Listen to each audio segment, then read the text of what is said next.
c'est image ya mwana wana donc yaza wana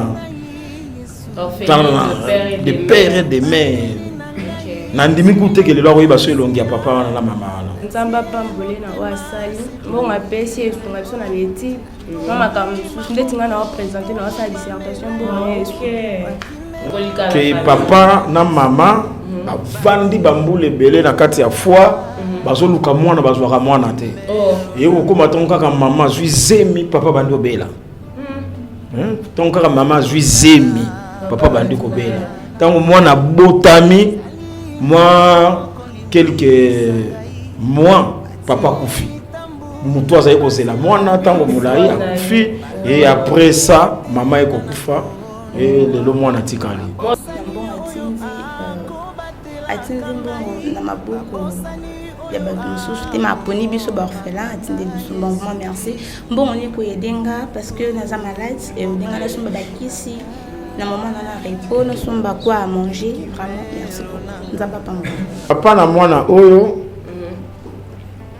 surtout la maman azali servante na église oyo alors ayaki na permanence c'est-à-dire azoluka kobota azwa penda bisaka na ya kanga ya bana na permanence tubandi kosambela tosambeli nde aye kozwa zemi ya mwana oyo arni donc yene ngaza fruit pe ya losambo na biso likolo mama na ye na sima nde aye kobota lisusu rite donc mama na bango azalaki une servante de l'éternel na kati église asaleli nzambe azalaki na témoignage ya malamu bateli na ngai ya kolalaka te mokengeli na ngai ya kolingaka te nani akobotolanga na maboko na yo bomoi na ngai esimbami na yo ebombamelo na ngai. Comme nous le dit la Bible dans Jacques 1,27, que la religion pure et s'attache devant Dieu notre Père consiste à visiter les orphelins, à visiter le veuve, mais aussi à se préserver des souillures du monde. Mais tout sera parti on est à Liboso. Pourquoi? Parce qu'on a encore une activité à faire. À part la première activité au Salaki, on était là avec deux veuves. Il y avait une sœur depuis Londres, donc dans notre assemblée de Londres, ouais, Jackie Banco, aya en aide naba veuve, il y a église. C'est pourquoi on était avec le pasteur Emmanuel. Yemoko a pensé que ce critère, comment est-ce que aujourd'hui, nous disons déjà merci. Pour te montrer que les gens comprennent au moins ce que nous sommes en train de faire pour comprendre le souci Nabiso. C'est pourquoi j'ai dit déjà merci na bandero bazo si malamité mais bazo continuer parce que grâce à l'activité wana ya sœur à Salaki un autre frère aussi s'est levé. Il y a l'obipé lui aussi il veut venir en aide à l'obituro entre ba veuve na orphelin que le pasteur puisse faire un choix. Alors nous sommes avec le pasteur cette fois-ci. C'est toujours avec le veuve ou bien cette fois-ci à Pony Batumususu. Bonjour pasteur Emmanuel. Oui, bonjour ma sœur Perside. Bonne santé papa. Oui, nous avons commencé la songolo. OK, papa doye toujours dans cadre ya émission té, ya activité aux avec na autourwana, ou bien qui biso c'était question de venir en aide na ba veuve. Au sala qui choix au temps c'est peut-être sur écriture ba veuve nyonyo baku ko sunga sur base ya ba critères wana tout le monde qui tozaki na ba maman misat oyo bo rementa ki bango enveloppe quelque chose oyo et utaki dans ensemble ya biso ya Londres. Parce que lelo toye awa na yebi ke bazuna bango té activité c'est toujours avec le veuve touro yozana bato mosusu. Non, touro eza ba veuve te touro to sal quand même choix et pas ya ba orphelin. OK. Ndenge oti ko ça la citation est un verset Jacques chapitre 1 verset 27 que la religion pure et sans tache chez ça qu'on visiter ba veuve na ba orphelin. Donc la autre faisaki ba veuve le lot mais qui ko ça la choix na ba orphelin. OK. Na ba orphelin pour religion il y a ndeko Marcelo Kuka. Ils ont la pure et sans tache. Et les colons nango nzambe azanga te ko pambola ye ndenge bien kaza musika na nzela na ye azo visiter ba orphelin lelo. Donc c'est un peu ça. D'accord, parce que l'autre fois, on peut dire qu'il y a des critères en ce qui concerne le veuve. Basé dans l'église, on peut dire que les critères que veuve va faire à l'âge plus de 60 ans, à la montagne, à la sungaïté, dès que pour si les lots au lobby, soit la bino et pas orphelin. Est-ce que pour la orphelin, les appels na critères moko o ezali o yosaleli parce que na on a bazara à misat mais à l'église je sais que ba jeune ba orphelin ba belé. Est-ce que pour la orphelin peut être un critère pour la sunga? Bon, doctrinalement, Penza Boye apporte côté wana pe secrétaire sauf que nous d'autant de gens qui visiter déjà, to ko assister ba orphelin, ils ont déjà religion mon sans tâche. Na bato bazo salango, tant bazo salango, le Seigneur a visité. Mais le Saint-Esprit peut s'habiller toujours sagesse. Il faut que la ba orphelin, ils ont orphelin mon sousou na ngambo wana. Les gens ont fait les moussous baza déjà adulte, c'est-à-dire azana makasi, yako luka, yako sala, bien qu'azar fait les mettants déjà zo sala. Aux hommes qui côté wana et musala naye et golier c'est parce que quelque part apporte pour l'obi, oh ya salita liate. To benga mena ko sala musala. Tant déjà ça déjà na ba 25 ans. Tant que aussi ça peut être petit, tout ça na ngambo ya aussi ça peut être petit. Peut-être que ça dans un peu pour na ko tchaba critère wana. Malheureusement ba ngone ba sukisi makambo wana. Donc pour nangai comme aussi un homme de Dieu, ce qui pour na ko tchaba critère, c'est que orphelin ou assassiné déjà université à Luka Musala, to ko soyez en charge. C'est que une orphelin ou azali ou azotanga nano. Nous avons des parents qui sont des parents qui foutent les bêtises, qui sont latisaï, qui sont les savons, qui sont des soins médicaux basés. Maintenant, l'église, tout le monde qui religion est la pure et sans tâche, à quoi même aide. C'est que tout ça, les critères à partir, ça dit choix n'abisso et ça partie à la critère. Parce que orphelin, ils ont papa, maman, peut-être orphelin. Donc et enfoncer les sous-critères n'abisso. Donc parce que monsieur Zara papa quand d'akufi. Maman tikali veuve, bana batikali ba orphelin. Veuve on appelle sur azana makokite, orphelin peut te récupérer. Mais to quel sous toke susu mon musika on a mené des pères et des mères bango ba keseni na oya tamso akufi tamso mama ou bien akufi papa donc ndé toke penza ko récupérer tikuna donc ba orphelin tozana bango ils ont orphelin de pères et des mères et puis bango nyonso baza ba je sais pas si ba mineur. Mon coco dans un mineur, coco de ma soeur qui soit à ça mineur. Donc papa na maman ba kufi batiki bébé. Bébé puis les histoire beaucoup triste que papa na maman vandi bambule belé na kati ya foi bazo luka mwana bazo ka mwana te. Et ko matonka ka maman zui zemi papa bandi obela. Tonka ka maman zui zemi papa bandi ko bela. Tant moi na botami moi quelques mois papa kufi muto azaye kozela mwana tango mulai akufi et après ça maman eko kufa et lelo mwana tikali mwana aza fruit li pamboli ko te pas la donc ba parents va vivre à sengo wana te donc makambo nzambe eza mystère et ça va bloko mususu nzamba révéler biso mais ça va bloko mususu yemoko kaka. Ok, d'accord, tout le baming était pas. Donc, on est là pour exhorter, bateau moni, nzambaza mabe, bateau ba obotate. Mais t'as là tous na kamoko ke bateau baluki, bazui mais ba vivre be sengo mo na ngote. Batiki pe mo na ngo. Je crois qu'au de mazo balancer image ya mwana wana. Donc yaza wana. Des pères et des mères. Nandimi koute ke le loi ba so elongi ya papa wana na mama wana donc bébé aza ko ndo inanga OK c'est bon tala ka to zai ko sando sambo mama zuizemi na reconnaissance on n'est pas nzambe ba pesa nga kombo. OK. Ba pesa nga kombo alors moi na wana za maintenant il faut attendre ba soins médicaux makambo belé. Nzambe pambola ndeko Marcelo na moi moke watindi to kopesa déjà ba lukela ta bilamba. Soki bato mosupe ba komonana. Ba biki biso to kozwa charge ya mwana wana atanga. C'est ça. Nzambe ozanga te kopambola bango. OK, pasteur, cette fois-ci, comme toujours pour la question et la transparence, toi, Bambon Batindi Touro, c'est combien? Et puis, partage ça les mines de gagner. Non, Bongo Batindi et Pan de Marcelo, Nazanango Awa, c'est $150 pour un orphelin.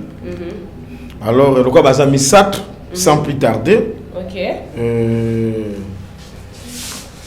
Mabandi bébé, Bongo Ezaya yo, hein? Papa Marcelo, Batindi yo.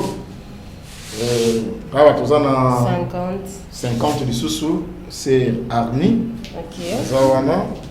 50 du sous c'est Rite Azaliwana. OK, comme ça peut-être l'Iloba Moko na bandaka nation. Non, moni bango pe baza lié na histoire. OK. Toujours église ndenge ya mwana oyo. Papa na mwana oyo. Surtout la maman. Okay.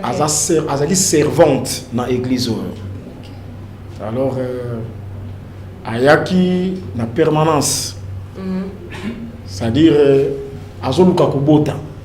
Azwa penda bisaka na yakanga ya vana na permanence. Tu bandi ko sambela, to sambeli.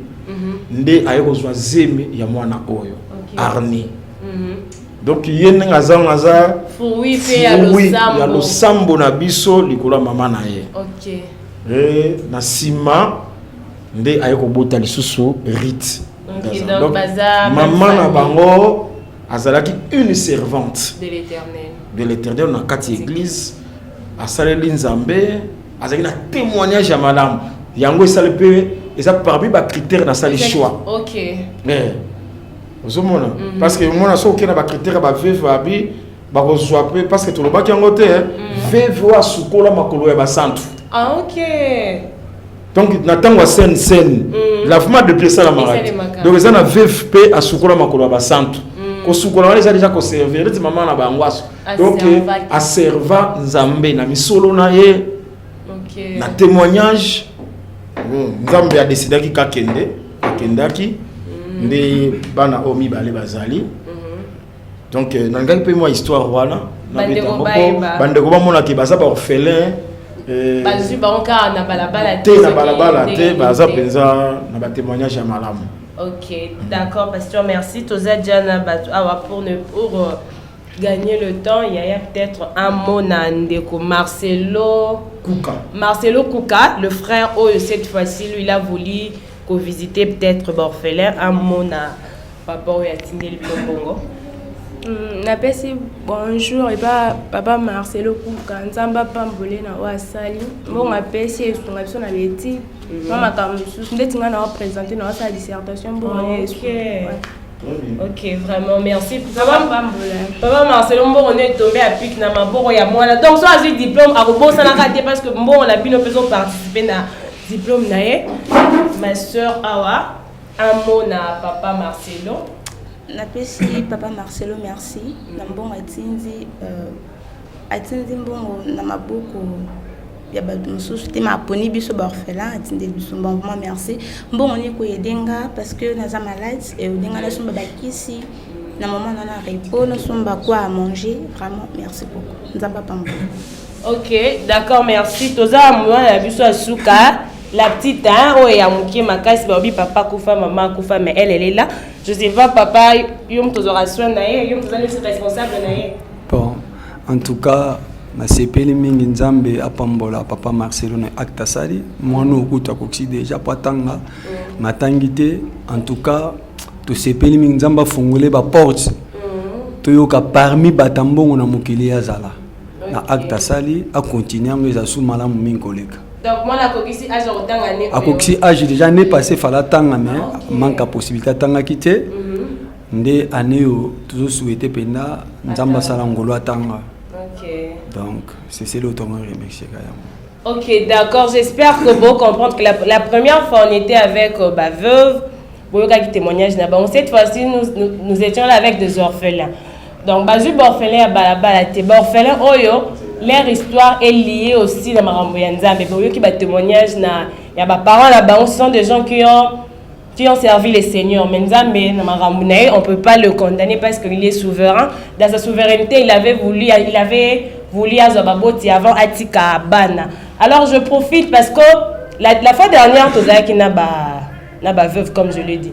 Cette fois avec les orphelins, mais baza qui était baza et belé. Je sais que peut-être à partir de cette activité, on ne peut pas aussi maman pour encore aider.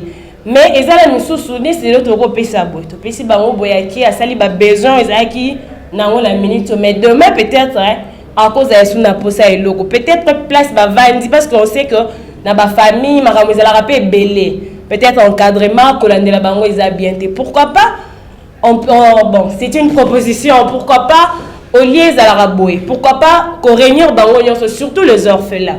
Bon bazana nous ba jeunes Tokyo ça là genre une fondation, pourquoi pas parce que le païen le font. Ba tout coup ba ibinzambete bazana ba fondation, ils prennent soin ya bano peut-être lobby ba osale la nzambete. Alors pourquoi pas avoir peut-être une fondation toza la orphelin nyonso bazo zo ba formation bazo landela bango spirituellement peu bazo aider bango pour que lobby na bango ezala bien parce que s'ils sont bénis c'est l'œuvre de l'Éternel aussi qui sera béni. Donc c'est un appel que moi je lance personnellement vu ma ramo la moni c'est pourquoi j'ai dit soyez bandir boza bosimba mais surtout vous qui êtes à l'étranger boza la diaspora vous avez cette facilité là si vous nous aidez na rosa peut-être fondation moko pour que l'activité à boza la continuelle parce que bientôt là ça sera aussi la rentrée. Il y a des orphelins peut-être moyen bazon à classe et rosala peut-être na posa ya cahier posa ya bic ya uniforme et puis notre petite fille pasteur Lobindoyi c'est qu'elle s'appelle Emmanuela par exemple. Emmanuela elle est encore petite fois dans la classe cette année donc il cause alors peut musa lobinga la jeune charge Emmanuela mobimba donc alors tant que c'est Emmanuela du début jusqu'à la fin tient aussi sa classe. L'Éternel ne manquera pas de vous bénir. Alors on prend un mot Yasuka et pas pasteur, et puis après, on va se dire bye bye. Pasteur Emmanuel, dernier mot, Nabino. Ok, merci beaucoup, ma sœur Perside. Je crois que le Koloba Nasuka, c'est très capital. Vous avez bandé comme Soussou, vous avez un bongo, vous avez un ça dans côté. Occasion yango ya kosala nango. Bino kuna na poto, manière de vivre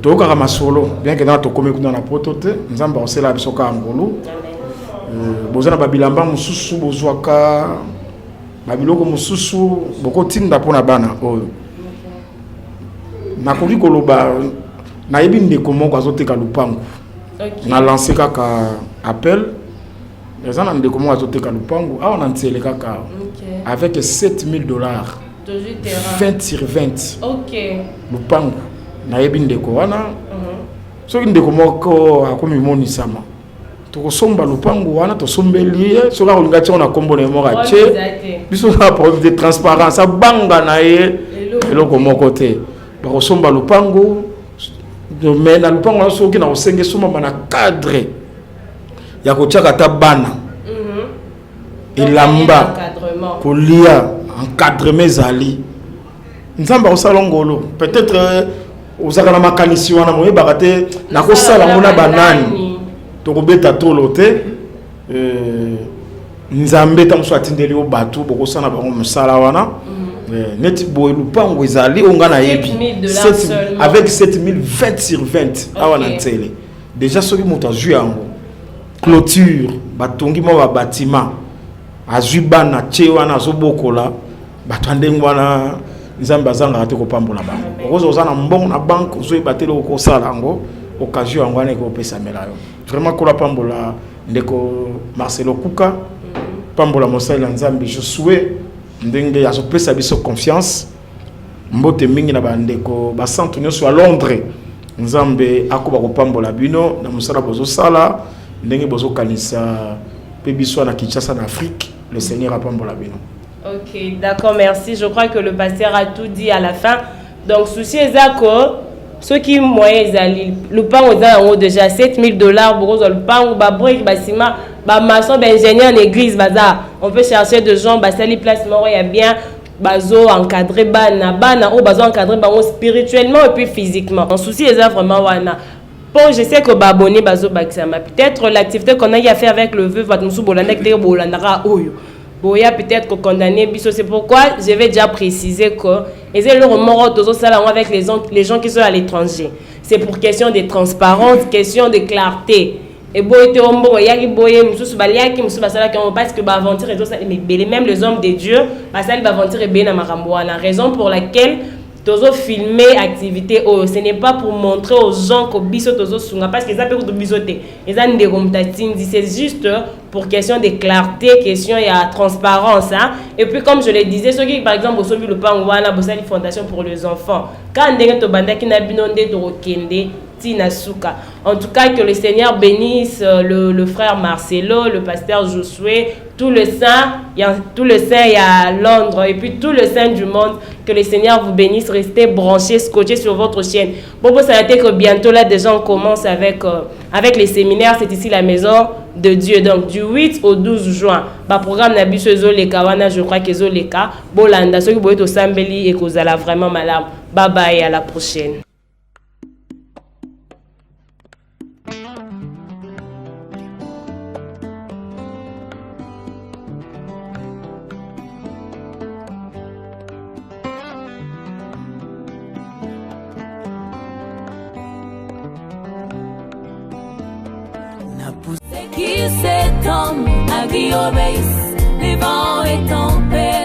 Shalom, shalom peuple de Dieu. L'ensemble saint de Kingasani vous invite à prendre part aux 4 grandes journées d'enseignement et de fortes prières qu'elle organise du 8 au 12 juin. Mercredi, jeudi, vendredi de 16h à 19h30 et les dimanches notre grande clôture de 8h juste à 11h30 avec comme thème c'est ici la maison de Dieu. Genèse 28, 17. Elle sera animée par l'homme de Dieu, le pasteur Emmanuel Tumba. Il y a un jour, un vaillant homme, on l'a pris, il se joue de mort, il ne dit jamais assez. Voilà la nourriture. On présente la nourriture. Le séjour de mort à Sans. Le séjour de mort à ce jour-là, le séjour de mort était rassasié. Jésus-Christ, séjour de mort. Notre adresse, avenue Nkoli numéro 7, quartier Kingasani, commune de Kimbantek. Croisement des avenues Mobutu Nkoli, arrêt Kingasani Yasuka ou encore maison communale de Kimbantek. Cordial bienvenue à tous, que le Seigneur vous bénisse.